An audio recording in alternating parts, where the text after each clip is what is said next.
Welcome, friend, to Life and Liberty Radio. I'm David Householder, here to encourage your pursuit of happiness.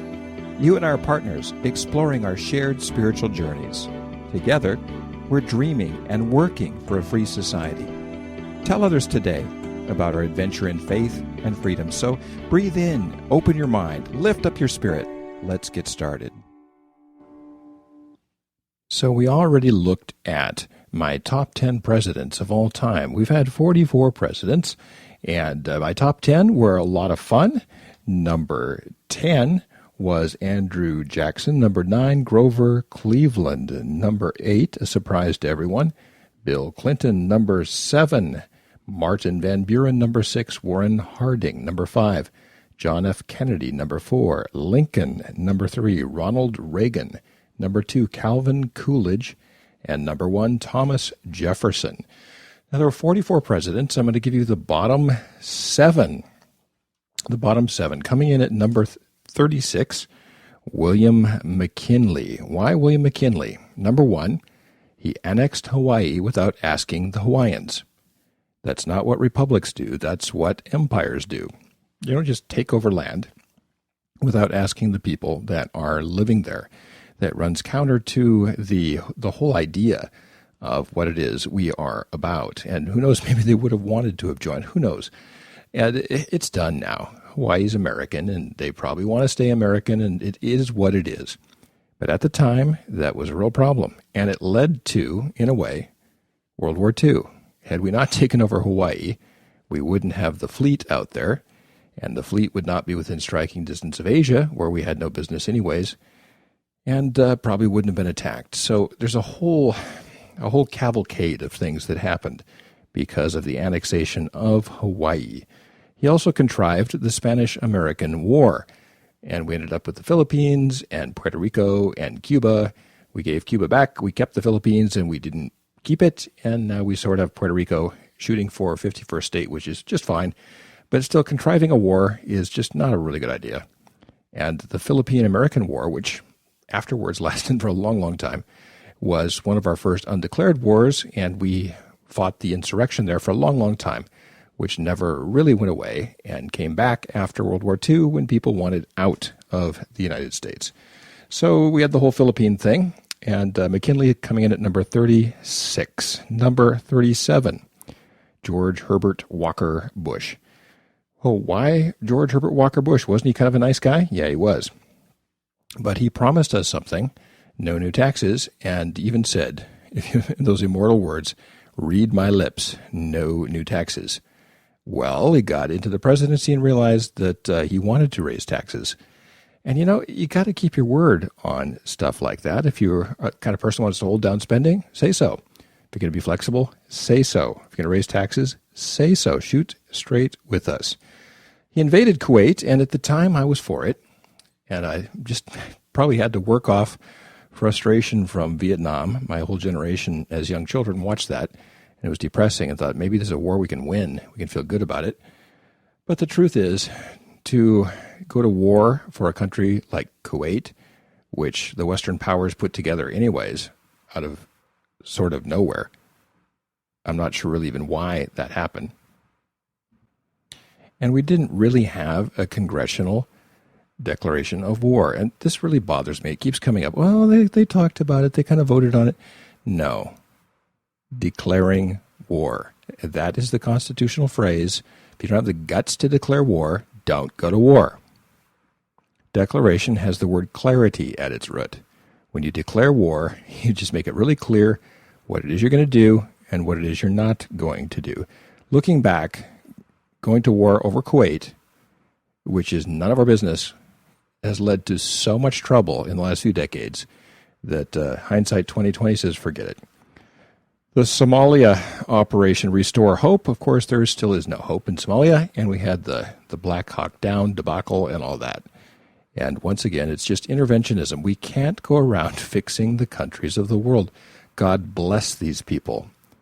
But all of us have struggles we have to work out by ourselves. And if it was a truly ghastly humanitarian thing, then the whole world should go in together and fix the humanitarian thing. But we can't. We cannot solve the problems of other countries any more than then England and France could have come in during the Civil War and solved our slavery problem. We've got issues. They've got issues. We have to work them out. Number 37, George Herbert Walker Bush. Number 38, Herbert Hoover. Bright guy, came out of Stanford, but was part of a massive federal land grab. He federalized all kinds of land in the West. He expanded the civil service. And the Panic of 28, the opposite of Coolidge. Coolidge, who in the Panic of 21 decided that he was going to just sit tight and let the economy correct itself like the weather does, rather than try to steer the weather or steer the economy, neither of which you can do, by the way. He decided he was going to intervene, which I believe brought on the Great Depression. And he started to intervene in ways that FDR continued by massive federal intervention. And it just caused all kinds of problems. He didn't learn from Coolidge, who did a great job on the Panic of 21. Anyways, unemployment relief, he started that, farm subsidies, and price controls, all of which runs counter to the free market. And it's just as silly as chasing after the wind and trying to fix the weather, none of which works. Except trying to fix the weather is just futile. Trying to fix the economy actually causes damage. Number 39, Teddy Roosevelt. Heck of a nice guy. Now, if there was a person that I could hang with as a president, and if I had just a week to just hang around with somebody, he'd be the top of my list. He'd be a lot of fun. He really would. He's a great guy, a great spirit, a bon vivant, neat person, just a great profile. Sickly kid decided to make something of his life and went after it in a big way. Gusto. Just love the guy. Terrible president. Huge federal land grab. Massive national forests, which have been an ecological disaster. Trust busting. Well, the truth is, the government creates monopolies in the first place. There's no such thing as a monopoly that the government hasn't begun. Monopolies are there because the government protects a certain company within a certain field. If they don't do that, then there's no chance of maintaining a monopoly because for every Apple, there's a Samsung coming after you. So the truth is, you don't need to trust bust. That happens naturally with the economy anyways. Just like nobody can stay on the top as the Super Bowl champion, there's always a challenger. The same thing happens if you have a free market. The Pure Food and Drug Act, which brought the government into all kinds of control of our food, and just read all of the incredibly terrible stories of food poisoning before that, which just, there aren't any. In the 1800s, Americans had a lot of pure food. It's called farm food and fresh food and natural food and organic food. It worked really well. But the minute they started getting involved in that, then all kinds of chemicals started coming into our food and all kinds of other things because the government will mess up anything it goes into. I'm all for clean food, but doing it through central control, like doing anything through central control, doesn't work. The creation manages itself. It really does. And the more we intervene in it, the more we mess it up. It's a complex system, like your body. And every time you do something, there's a side effect. The Great White Fleet, deciding he was going to become an imperial power, he kind of envied the other imperial powers, wished he could be like Britain and France and all these other countries that had these fleets going around and getting colonies and all that kind of cool stuff, and thought he would get the Great White Fleet and intimidate other countries by sailing around and speaking softly and carrying a big stick. Well, why carry a big stick into other parts of the world where we don't belong, especially parts far away where they've never heard of us? Yeah, here comes this fleet, and they're carrying a big stick. Oh, great. Welcome, Americans. No, it's never worked, and it started our imperialist, just nutty foreign policy, and also protectionism, thinking that if we protect our industries, that somehow we're going to be better off. Well, you protect our industries, then the American consumers pay more for everything because the government creates a tax called a tariff, and the government profits off of cheap stuff from other countries rather than the American people. And the truth is, you soften American industry because it doesn't have to compete. And you soften it, and it starts to crumble. And we started protecting cars, and we got the 1970s version of cars, including the Pacer and the Gremlin, and all of those wonderful cars that everybody has as a classic, right? No. Truth is, cars are best when The automobile market is best when there is a lot of competition. Number 39, Teddy Roosevelt. Number 40, Richard Nixon. Richard Nixon was a smoking crater of a president and probably one of the strangest people to inhabit the office. Paranoid. I don't understand how he got elected. I really don't.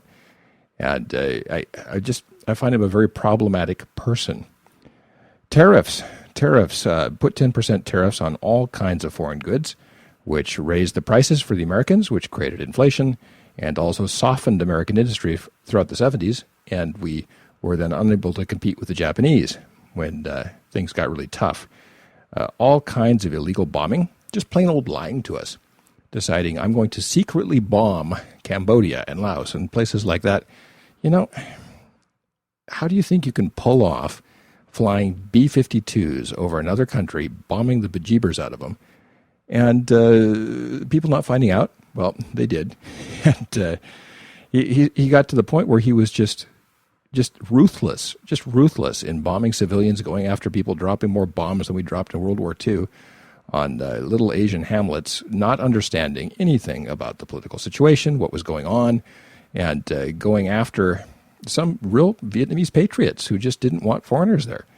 And I'm not saying that they were all good and we were all bad at all. There's lots of good and bad everywhere. But once again, we were in a country where we didn't fully understand the situation, brought in there by the French, which never goes that well. The Environmental Protection Agency, disaster. Believe me, I want clean air and I want clean water, but the government organizing that is never a good idea, because the truth is the market wants to bring us clean, cheap, and convenient goods and services because we will pay for them, and we'll gladly pay for the things the cleanest, the cheapest, and the most convenient, because we don't want dirt, we don't want mess, we don't want smell, we don't want expensive, and we don't want to wait.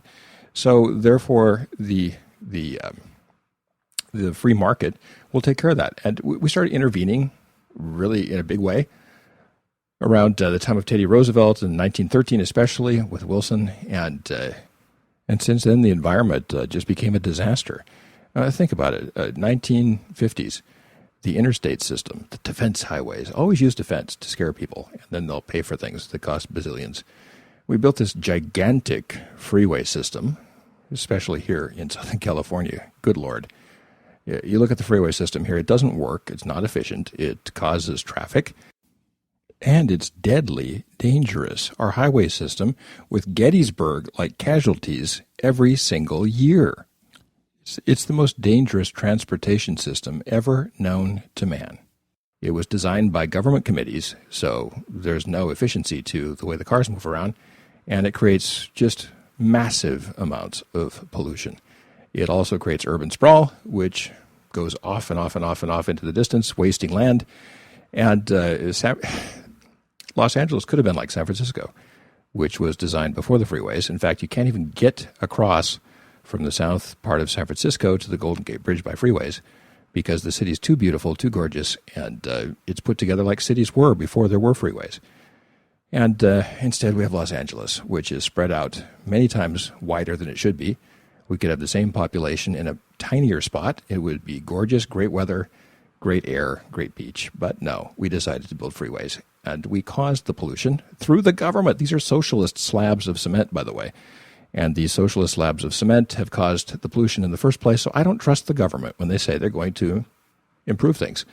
They keep saying they want more regulations, and then they say, oh, my goodness, the air quality is improving, even when we didn't get that vote on more regulations. I wonder why, because people want cleaner stuff.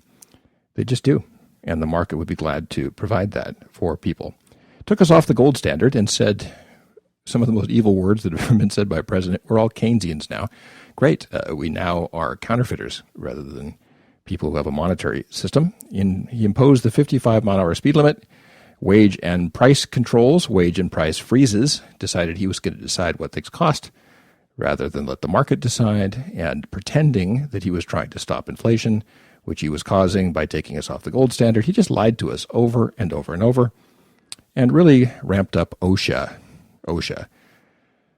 OSHA put people like my grandfather out of business who had a contracting business replacing lights in the city of Ketchikan, Alaska. He did it cheaply. He did it quickly. He did it with a minimum of equipment, and none of that was legal under OSHA. And lots of efficient people got put out of business. Number 40, Richard Milhous Nixon. Number 41, FDR.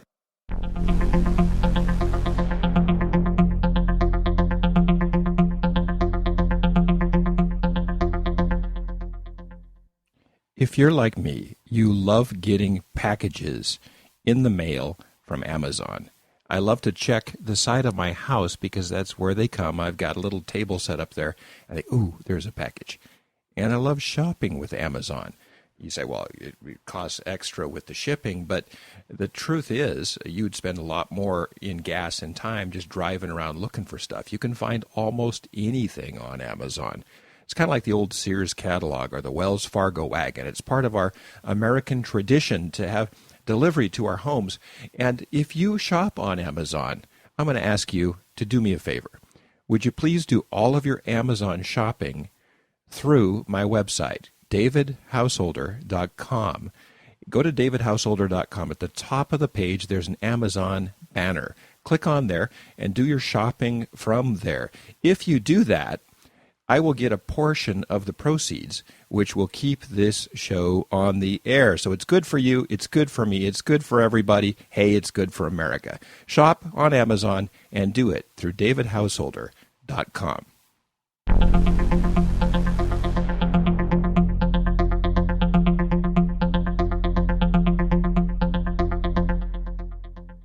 Where do you even start with FDR? First of all, FDR had a superior temperament. Wonderful, wonderful guy, much like Teddy Roosevelt. You'd love to be with him. He was positive, optimistic. Just the countenance of his face was shining. It really was. I think he really was genuinely a good person. One of the best people inside that we've had as president. And he was a polio survivor, of course, and was wheeled around in a wheelchair, did not let that slow him down.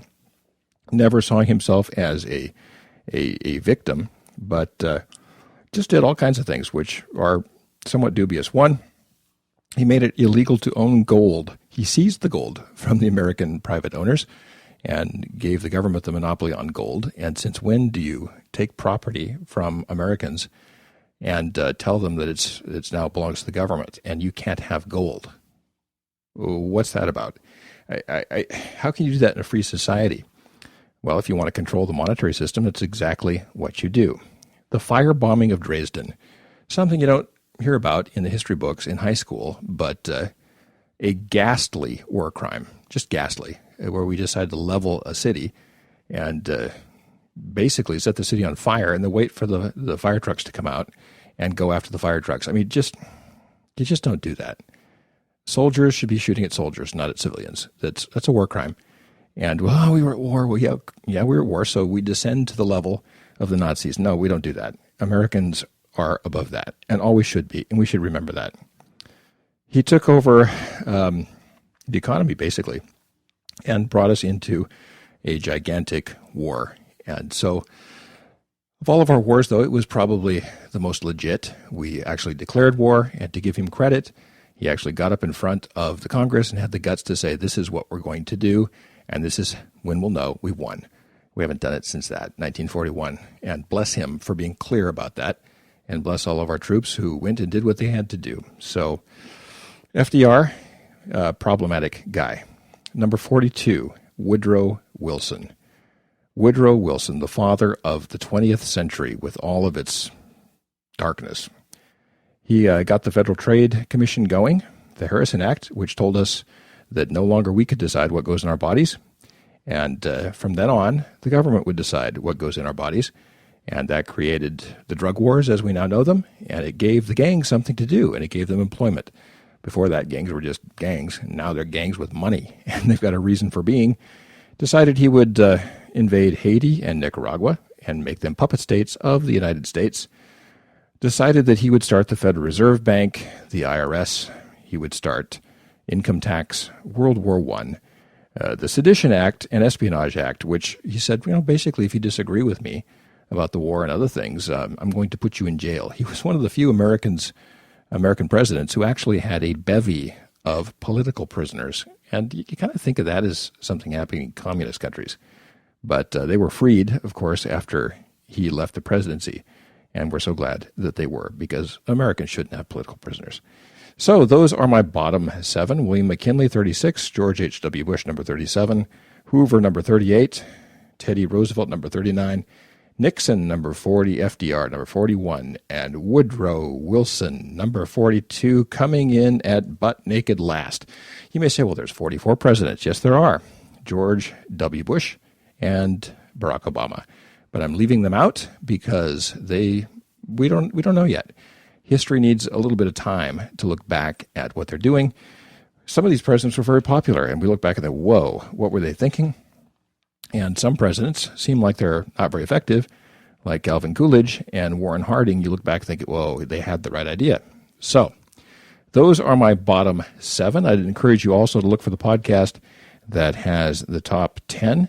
And I would encourage you in the comments to write your lists of your favorites and your least favorites. And we'll see in a few years what happens with George W. Bush and Barack Obama. Well, that's all for today on Life and Liberty Radio. Thanks so much for sharing this part of your spiritual journey with me. Now, the views on this program are not necessarily those of my advertisers, sponsors, places I work, or do business with. They're purely my own, but I'm sharing them with you, so share your ideas with me.